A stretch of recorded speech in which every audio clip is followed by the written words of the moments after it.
ખાસ અને એમના ખાસ આપણે જોઈશું કે એમના સારામાં સારો મૂળનો ગ્રોથ એમને કેવું થાય છે, જે ફૂટ આવી તો મૂળ પણ આપણે જોઈ શકશું ઉપર.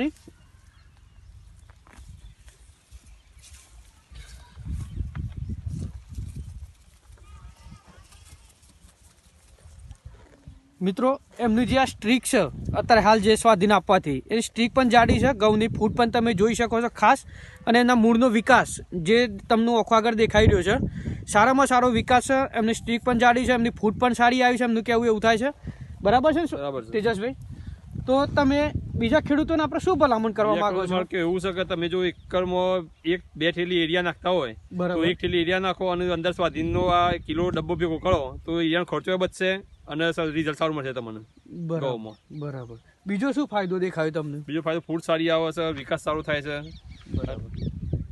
ફૂટ સારી આવે છે, વિકાસ સ્ટર્લિંગ સારું થાય છે અને તંતુ મૂળ જરૂરી રહે છે. શું છે? તંતુ મૂળનો વિકાસ સારો થાય છે. સારો થાય છે. બરાબર. તો તમે બીજા ખેડૂતોને ભલામણ કરશો? હા, એરિયાથી 1 કિલો તમે સ્વાધીન નાખશો તો 100% ફરક પડશે.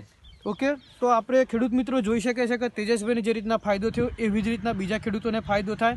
તો હું પણ ખેડૂતોને ભલામણ કરું છું કે તમે સ્વાધીનનો ઉપયોગ કરો. જો તમે 1 એકરની અંદર 1 થેલી યુરિયા વાપરતા અથવા 2 થેલી વાપરતા હોય, જો 1 થેલી વાપરતા હોય તો તમે ખાલી 30 કિલો યુરિયા વાપરો અને જોડે 1 કિલો સ્વાધીન વાપરો. એવું તેજસભાઈનું કેવું છે અને મારું એ કેવું છે. તો તમને સારામાં તમારા પતી જાય સ્વાધીન. યુરિયાના ખર્ચામાં જ એમનું કેવું છે કે યુરિયાના ખર્ચામાં જ એમનો સ્વાધીનનો